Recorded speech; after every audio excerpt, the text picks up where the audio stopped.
Well, these objects kept coming over at flying the same kind of formation that we fly in our fighters. Where were you flying?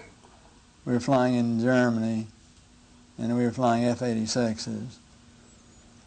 And they would come over and do the same maneuvers that we make, except every once in a while one of them would go zip. And you just can't do that in a fighter, a conventional fighter. Was this on radar or was this a visual? No, it was on visual. You could see them from what started it was the weatherman was tracking a weather balloon, and he saw these objects with his binoculars. And so that started people getting out and looking at them, and then we decided to put some airplanes up and see what they were. But we couldn't get to them. They were higher and faster. So we couldn't tell whether they were large and a long ways away or whether they were smaller and closer in. It was difficult to gauge exactly what their size was.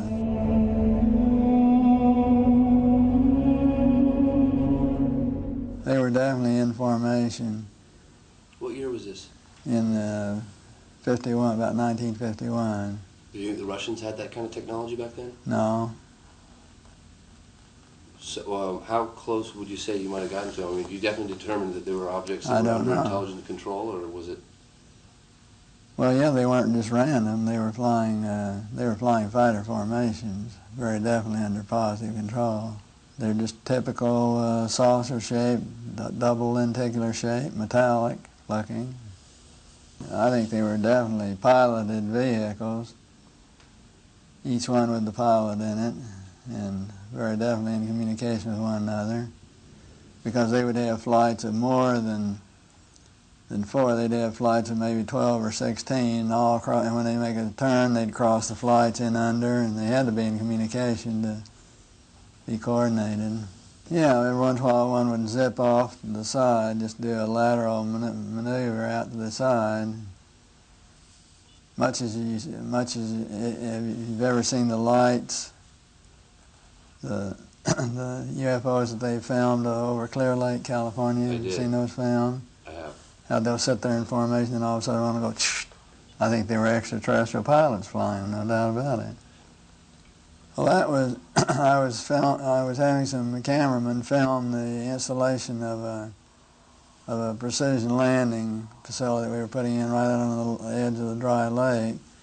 And this saucer flew right over them and put down 3 little gear and landed out on the dry lake bed. And they went out to, picked up their cameras and moved on out toward him filming.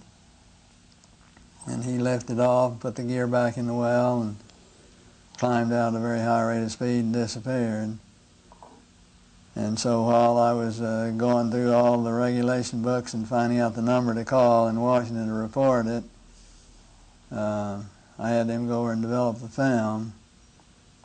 By the time they got back with the developed film, I was on the higher and higher and higher level officer talking to me.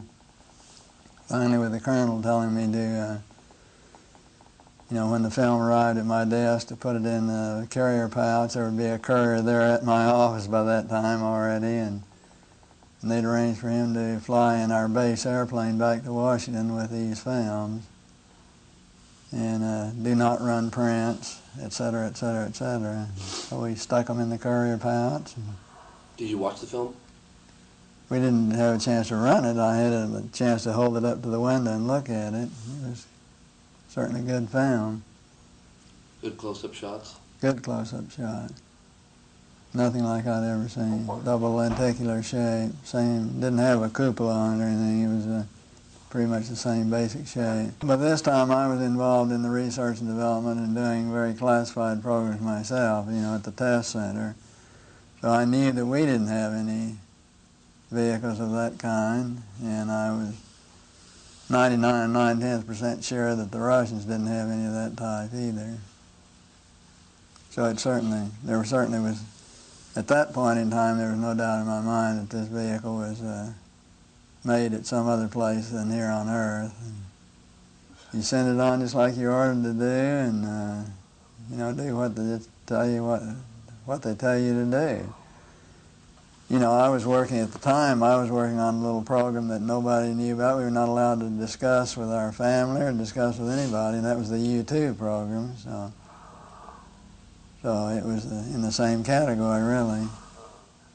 In my opinion, I think they were worried that it would panic the public if they knew that someone had vehicles that had this kind of performance way back right after World War II period of time. So they started telling lies about it. And then I think they had to cover another lie, you know, tell another lie to cover their first lie, and now they don't know how to get out of it. Now it's going to be so embarrassing to admit that all these administrations have told a lot of untruths that it's going to be embarrassing to get out of it. Do you think they want to get out of it? Well, I think basically each and every president would probably like to get out of it, would like to come clean on the deal and not have to continue to tell distruths. Eventually there's going to be something happen that will make all of them have egg all over their face, and they're going to have to admit that they haven't been truthful at all. I have a good friend who's a commercial airline pilot. He's had about 3 different occasions where one is pulled right up alongside his wing and set in formation with him, and he's on a major airline.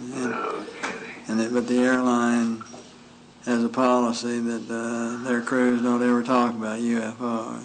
McDivitt had one sighting. You know, on each and every flight, you had your flight plan that was out every hour, every day, hour, minute, and second.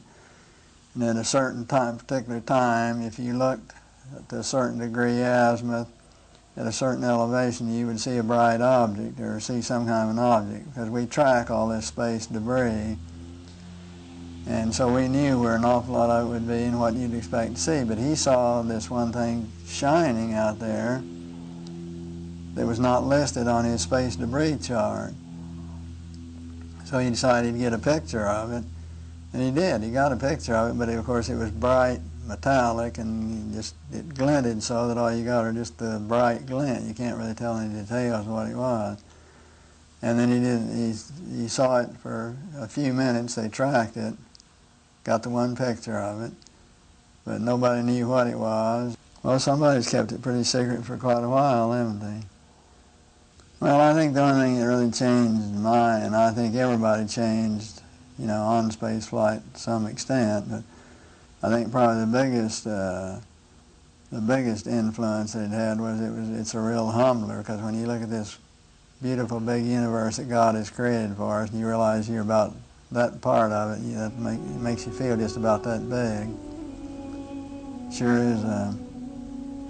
Sure takes one down a few notches.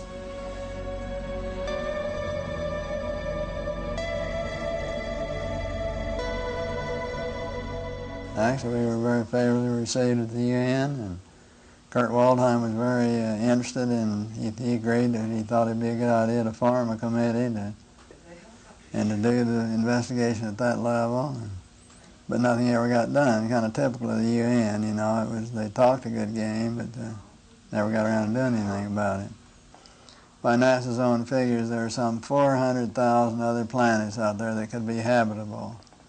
And I just can't believe that God would habitate this one planet only and leave all these others barren. In my personal opinion, based on no facts at all, I just feel that we're out here in the hinterland of all the galaxies. We're way out in the stick, and that a lot of these other galaxies are closer to one another, and I think they probably have a lot of travel to and from them. And once in a while, we'll get a few travelers, stragglers, or more distant ones come through from distant other galaxies. We should form a group at the UN level to start gathering information from around the world, and when you get sightings and information and investigations, actually let it be handled and coordinated from that level, because there were a lot of countries that had information, and there were a lot of countries like Russia is now. The government of Russia now works directly with the civilian UFO groups. And you have a difference from country to country to country, but have all this information come together and be correlated in one place would really be a benefit to really try and determine what is real and what is fake. Just thinking about what we could do from a technical point of view. Some of them may be remotely operated. They may be radio controlled, so to speak, like we call unmanned unpiloted vehicles. Some of them may be that. I think some of them undoubtedly have crews in them and have other people, and in my opinion, I think those people are probably very similar to us. Do you think they recovered one of those saucers that you saw? Very likely. And I think definitely there was something other than a weather balloon there. Well, I think the truth has been very submerged in all the lies that have been told. I'd like to think they reversed engineered it, did something with it, did some benefit with it, which would be the logical thing to do.